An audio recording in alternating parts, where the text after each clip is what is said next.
Friends, welcome. Myself Neeru Gupta, Associate Professor, Department of Chemistry, Government MS College, Bikaner.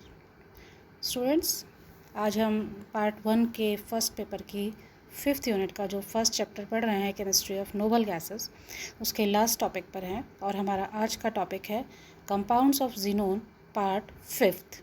इसमें हमने बचे हुए जो जीनोन के 2 कंपाउंड्स रह गए हैं, हमने फ्लोराइड्स पढ़ लिए, ऑक्साइड्स पढ़ लिए और ऑक्सीफ्लोराइड्स पे स्टार्ट कर चुके हैं. तो आज हम ऑक्सीफ्लोराइड्स में ही रिमेनिंग कंपाउंड्स और कुछ जीनोन के कंपाउंड्स की एप्लीकेबिलिटी या उनके यूजेस के बारे में बात करेंगे. तो हम अपना टॉपिक स्टार्ट करते हैं जीनोन डाईऑक्सीफ्लोराइड से. ये जीनोन का ऑक्सीफ्लोराइड है और इसका मॉलिक्यूलर फार्मूला XeO2F2 यानी कि डाईऑक्सी और डाईफ्लोराइड. ये एक्सट्रीमली अनस्टेबल कंपाउंड है, अस्थायी यौगिक है और जीनोन के बाकी कंपाउंड्स की तरह इसका मास स्पेक्ट्रा देखा गया है. और इसकी जो बनाने की विधियां हैं, सिंपली 3 विधियों के बारे में हम बात करेंगे. पहली रिएक्शन में xenon reacts with डाईऑक्सीजन difluoride, O2F2 के साथ ये रिएक्शन करके डाईऑक्साइड डाईजीनोन फ्लोराइड बनाता है. कंपाउंड डाईजीनोन की जगह आप इसे करेक्शन कर लें, डाईऑक्साइड डाईफ्लोराइड बनाता है. Xenon plus O2F2 equals to ZXeO2F2. Secondly, it is prepared by the reaction of silica with XeOF4 यानी कि जीनोन ऑक्सी टेट्राफ्लोराइड के साथ यदि सिलिका यानी SiO2 को रिएक्शन कराया जाए तो भी जीनोन का डाईऑक्सी डाईफ्लोराइड मिलता है और सिलिकन टेट्राफ्लोराइड हमें बाय प्रोडक्ट के रूप में प्राप्त होता है. तीसरे प्रिपरेशन में अगर 200 केल्विन पर जीनोन के ऑक्सी टेट्राफ्लोराइड को जीनोन के ट्राईऑक्साइड के साथ रिएक्शन कराई जाए तो भी हमें जीनोन का डाईऑक्सी डाईफ्लोराइड प्राप्त होता है. प्रॉपर्टी बहुत सिंपल सी है, कलरलेस सॉलिड है और आसानी से अगर इसका जल अपघटन किया जाए तो ये जीनोन के ट्राईऑक्साइड में बदल जाता है. मेनली अब इसकी स्ट्रक्चर और बॉन्डिंग के बारे में अगर हम देखें तो हम ये पाते हैं कि जीनोन के डाईऑक्सी डाईफ्लोराइड की जो ज्योमेट्री है वो ट्राइगोनल बायपिरामिडल होती है, लेकिन लोन पेयर की इक्वेटोरियल पोजीशन पर होने के कारण एक्चुअली इसकी जो शेप है वो सीसॉ जैसी हो जाती है. The repulsion between bond pair and lone pair of electron will be more, क्योंकि यहाँ बंधी युग्म और अक्रिय लोन पेयर के बीच के इलेक्ट्रॉन्स के बीच में जो रिपल्शन है, प्रतिकर्षण है, वो ज़्यादा होता है. Hence fluorine will be axial atom and oxygen will be equatorial atom. इसलिए जो फ्लोरीन है वो अक्षीय होती है और ऑक्सीजन इक्वेटोरियल होती है या भूमध्य होती है. As for the angle, the oxygen xenon oxygen angle will be 105 and oxygen xenon fluorine angle will be 91.6 degree and remainingly fluorine xenon fluorine angle will be 174.7 degrees. Xenon के deoxy difluoride में xenon central atom है जिसके पास 8 valence electrons होते हैं. Fluorine atom will be monovalent, surrounding atom है और oxygen atom will be the divalent जो कि वो भी सराउंडिंग एटम है या जीनोन के चारों तरफ होता है. We will take the 8 valence electron of xenon and add 2 monovalent fluorine atom. The whole sum will be divided by 2 at the end, तो हमें मिलता है 5. और ये 5 वो नंबर है जो ये सजेस्ट करता है कि जीनोन के डाईऑक्सी डाईफ्लोराइड में sp3d हाइब्रिडाइजेशन होता है.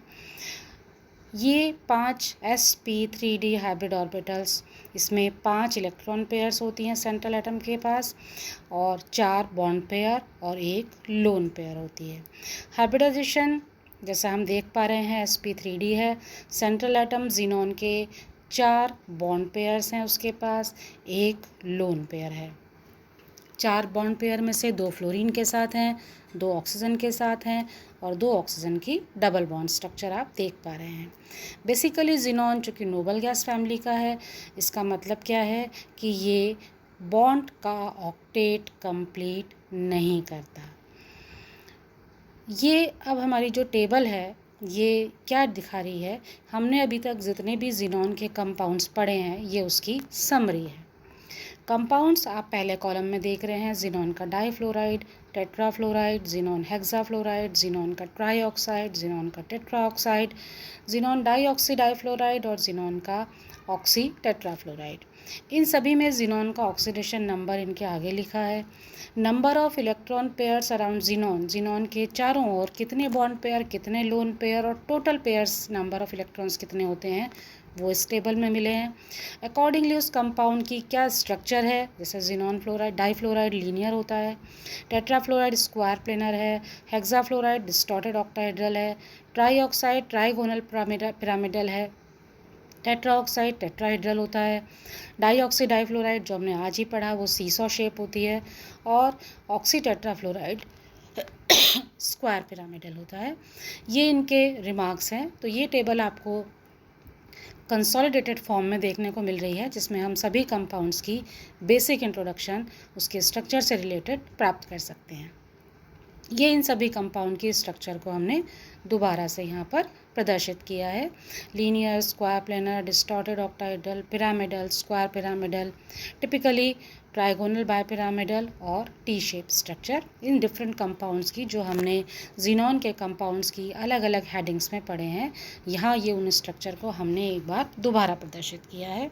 तो जिनॉन के कंपाउंड्स यहाँ पर आकर अब ख़त्म हो जाते हैं। अब हम एक छोटा सा टॉपिक जो हमारा इस लेसन में रह गया है वो है applications and uses of noble gases. उत्कृष्ट गैसों के क्या क्या उपयोग हैं, क्या क्या उनके एप्लीकेशंस हैं, उसमें सबसे पहले हम हीलियम की बात करते हैं। बलून्स में भरने के काम आती है क्योंकि ये हल्की होती है। इनर्ट एटमॉस्फेयर इससे हम क्रिएट कर सकते हैं, जिससे कि वेल्डिंग के काम इसे लिया जा सकता है। गैस थर्मामीटर में इसे भरा जाता है। ये कंपास में चूँकि इसकी विस्कोसिटी ज़्यादा होती है इसलिए डैम्पर की तरह यूज़ होती है। इसके अलावा हीलियम ऑक्सीजन का मिक्सचर जो होता है वो सी डाइविंग के समय रेस्पिरेशन या श्वसन के काम में आता है, और इसे हम कूलेंट या ठंडक देने वाले पदार्थों के रूप में भी इस्तेमाल करते हैं। आर्गन जो दूसरी नोबल गैस है उससे भी हम इनर्ट एटमॉस्फेयर क्रिएट कर सकते हैं। गैस क्रोमेटोग्राफी में, इनकैंडेसेंट लैंप में और रेडियो वाल्व्स और रेक्टिफायर्स में आर्गन को यूज़ किया जाता है। तीसरी गैस नियॉन है जो कि ग्लो शाइन एडवर्टाइजिंग में प्रयोग की जाती है। इसके अलावा ल्यूमिनियस साइन जो कि ऑरेंज और रेड ग्लो कलर के होते हैं, जो कि हम एडवर्टाइजिंग इंडस्ट्री में देखते हैं, वहाँ भी नियॉन को यूज़ किया जाता है। क्रिप्टॉन गैस डिस्चार्ज लैंप में काम में ली जाती है। इसके अलावा डे लाइट इफेक्ट में भी क्रिप्टॉन को यूज़ किया जाता है। इसका एक मुख्य उपयोग इलेक्ट्रॉन वैक्यूम इंडस्ट्री में भी है, और इसके अलावा ये स्पीड फोटोग्राफी में, हाई स्पीड फोटोग्राफी में इसको फ्लैश ट्यूब में भरा जाता है।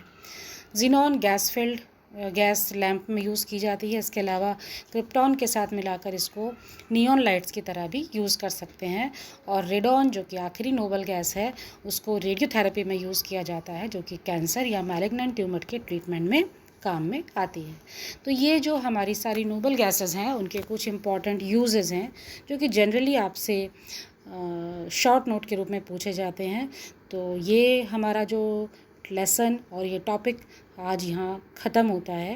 केमिस्ट्री ऑफ नोबल गैसेस में आपने इंट्रोडक्शन पढ़ा, नोबल गैसेस की पोजीशन क्या है, उनकी क्या प्रॉपर्टीज़ होती हैं। बेसिकली जिनॉन जिसके डिफरेंट कंपाउंड्स हमने फ्लोराइड्स के, ऑक्साइड्स के, ऑक्सीफ्लोराइड्स के प्रिपरेशन, प्रॉपर्टीज़, उनकी स्ट्रक्चर, उनकी बॉन्डिंग के बारे में पढ़ा।